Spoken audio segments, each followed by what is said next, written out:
Trafico comes to the Rose Bowl. Clayton Kershaw goes on the injured list, because why the hell not? And UCLA football is picking up the recruiting pace in 2024. Good morning. I'm James. This is your daily dose of sports and snark for the greatest sports city of the world, Los Angeles. This is the Faithful Angelenos Morning Report. So it is July 4th, 2023. Happy Independence Day. Happy El Trafico Day. We have added, by the way, another new subscriber to the Angeleno Familia yesterday. Thank you for getting in on the ground floor. Also, we have an El Trafico kit giveaway that we've been hyping over the last few days. If you subscribe to the channel, if you go on the comment section and tell me which team you root for, you would be in the running for either an LA Galaxy LA kit or an LAFC kit, size men's extra large. All you got to do, subscribe to the channel, comment on which team you like. We'll announce the winner July 5th. So, by the way, my wife and I are going to the game. We are looking forward to meeting a lot of you guys tonight. Hopefully it'll be fun. If you like to be in the know about LA sports, click and clack the like button. Click and clack the subscribe button. There's a notification bell. Hit that. It'll let you know we drop new content. Sharing is caring. Let people know we exist. And comment. There's always good stuff to talk about. Before we go through the news and notes, a look at the scoreboard. Dave Roberts picked up his 700th managerial win yesterday. Not too shabby. Dodgers 5, Pirates 2.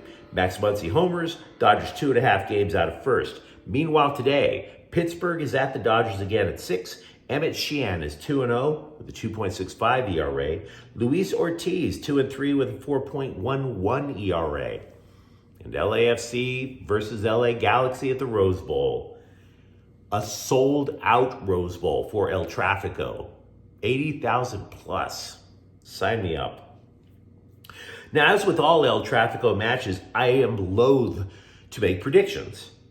I am a Galaxy supporter, but I prefer to be fair. I prefer to be level-headed. And El Trafico has been known for its uncanny unpredictability. If I don't know what's going on, I prefer to keep my mouth shut. What I do know is that no matter what's been going on with LAFC's roster, it has typically been better than the Galaxy's. And yet the Galaxy give LAFC just a handful of trouble. I mean, the Galaxy still lead the series 8-6 with 5 draws. So typically, if you pull off the kit, if you're just looking at it from the outside, you're saying LAFC should be winning this running away. Not so. Not so. And there's an additional problem tonight that LAFC is facing that it has never faced in the history of this rivalry. They're struggling too, big time. For example, last month alone, in 5 of their matches in the last month, they've been shut out. Complete goose egg. Now, your guess is why is that's happening. Your guess is as good as mine. Is it exhaustion? LAFC have played 29 matches this year. Is it because that Carlos Vela has overstayed his welcome in MLS and now his skills are starting to deteriorate? I don't know. Is it the fact that so much of the offense now goes through Dennis Bouanga, who has 11 goals in MLS, that opposing defenses are like, all we got to do is make sure he doesn't get the ball? Possible. Very possible. You stop Bouanga, you could theoretically completely stop LAFC now. Meanwhile, the Galaxy's entire year has been looking like a trash telenovela. You know, there's palace intrigue, trying to oust the team president, which did happen, by the way. There's been plot twists, season-ending injuries to key players. Chicharito. Cliffhangers, there have been 4 draws in the last 5 games. So we're talking about 2 very desperate soccer teams out there. So I don't think this is going to be pretty soccer. I don't. I think it's going to be compelling soccer. So sign me up for that. And by the way, side note on top of all these other little side notes, the mutual respect that you used to hear about between the Galaxy and LAFC's rosters, you'd see Chicharito and Vela hugging it out like some creepy family photo. It's not the case. Not now. Chicharito's out. LAFC center back Giorgio Chiellini called Galaxy midfielder Ricky Puig a clown the last time the two teams saw each other. Now, I'm not offended by that. I'm not. With the provision that Chiellini backs it up by going on the pitch tonight and playing 90 minutes to defend his badge. If he does that, I'll show a little more respect to the man. But I will tell you this. There are so many variables. I haven't even mentioned the fact that Jose Cifuentes, LAFC's best midfielder, he didn't play last weekend over at FC Dallas.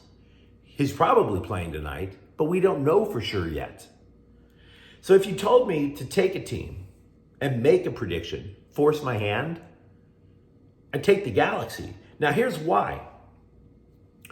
For all the obvious holes in the Galaxy's roster, ever since team president Chris Klein got the heave-ho, the entire team has played with grit, determination. There have been times during the Chris Klein era where I was like, this team isn't even trying. You can't say that about this Galaxy team now. They haven't lost in the 5 matches that they've played since Chris Klein got thrown off the team. They've rallied from deficits to at least tie. They didn't curl up like a whiny little ball and start begging for mercy. The Galaxy may not be playing winning soccer, but they know how to play when they're desperate. They know how to play when they're desperate. They play extremely hard. We haven't seen what LAFC does when they're desperate, when they're lacking players, when they're in crisis mode. They've often had a higher talent level than the Galaxy. The black and gold, just like the Galaxy, are going to be missing defenders tonight. We know how the Galaxy responds in an emergency. We don't know about LAFC. I think Preston Judd will outmuscle a depleted LAFC back line because outmuscling somebody is grit. I think Douglas Costa will be effective because he's trying to avoid going to a Brazilian jail, which may not be classy, but it's grit. It is. It's grit. And I also don't think that a 38-year-old Chiellini has 90 minutes in him to chase around Puig. Now, I think I've only predicted ties in El Trafico so far. And more often than not, I've been right. But I'm taking the Galaxy to win. Now, if you're an LAFC fan, you tell me where I'm wrong. I'll hear you out. Don't have to take it personal. Before Monday, the only Dodger starting pitcher not to miss a turn in the rotation was Clayton Kershaw. You didn't think that was going to last, did you? Last week, Kershaw claimed he was fatigued in Colorado, and I was wrong. I thought Kershaw meant when he said that he was fatigued in Colorado. Wrong. No, he has inflammation in his pitching shoulder. So just a mere hours before first pitch on Monday, they put him on the injured list. LA also demoted reliever Victor Gonzalez and recalled 2 starters from the minors, Michael Grove and Gavin Stone. Grove got the emergency start on Monday, and to be honest, I didn't expect much. Grove's ERA was over 7. Hell, it's still over 7. That's because Dave Roberts only allowed Grove to work 4 innings. Stone is apparently going to work in the bullpen. Now, this also means Kershaw will have to be replaced on the National League All-Star team. What are you going to say, guys? Dodgers pitching remains a miracle in and of itself. LA is down 4 starters due to injury. 4. Dustin May, Noah Syndergaard, Ryan Pepio. Hell, Walker Buehler hasn't pitched since last year. Julio Urias only came back just last week. Dodger pitching is just a miracle, the fact that they're getting outs at all. UCLA football has added its 2nd recruit to the class of 2024, and while this fellow may not have the pedigree of USC's recruits, I put a lot of faith in Chip Kelly's ability to get the most out of his running backs. So, Cameron Jones, a 3-star recruit out of St. John Bosco High, apparently he's going to fill a vital need for the Bruins in the near future. The Clippers bring back backup center Mason Plumlee, 1 year, $5 million. He apparently had larger contract offers elsewhere. I guess he just likes the vibe with the Clippers. Good for him. The Lakers have added DeMar Carroll to the coaching staff. Carroll played in the NBA for 11 years. The hire was needed because LA has suffered a bit of a brain drain in the offseason. They have lost 3 assistants to Phoenix. Remember, former Lakers coach Frank Vogel took the Phoenix job. Miles Simon, John Pistoric, and Drew Anthrop have all left to go to coach the Suns. Now, also with the Lakers, I don't want to spend too much time about the Summer League, but the Lakers lost their opener to the Heat last night, 107-90 in Sacramento.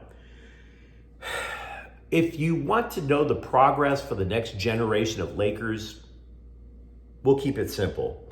Max Christie led with 17 points. His shooting was efficient, so he might be jockeying for a spot as a higher reserve on the team. Remember, the Lakers starting 5 is set. These guys are not going to be starting for the Lakers. The question is whether or not they make the team. First round pick Jalen Hood-Schifino added 13 points, but that was on 6 of 19 shooting. So he was aggressive, which you like. Maybe a little too aggressive. Undrafted free agent center Colin Castleton added 11 points. So by the way, this game also matters for another reason. Because the Heat, they were led by UCLA's Jaime Jaquez Jr. with 22 points. Drew Peterson of USC is also on that roster. He added 4. Speaking of former Bruins trying to make it in the NBA, do you remember Johnny Juzang by any chance? He does have a job. It's most likely with Utah, but it goes like this. The Jazz signed him to something called a 2-way qualifying offer. If another NBA team signs him, the Jazz can match the contract with a 2-way contract. And this is all too awkward terminology for some of you guys. I totally get it. The upshot is this. Juzang is likely bouncing between the G League and the Utah Jazz as the Jazz see fit during the course of the year.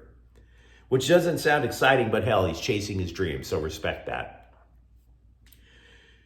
Through the last few years, people have often described the Chargers wide receivers as exceptional route runners, dependable hands, basic stuff. Here's something even more basic about the Chargers wide receiver room. They're all extremely tall. So this is actually probably going to play into the game plan. Josh Palmer is a pipsqueak at 6'1". The biggest is Donald Parham, 6'8". Offensive coordinator Kellen Moore said Justin Herbert is going to be throwing in a different jet stream. Of course, throw tall, throw high, let them win the jump balls. Makes total sense to me.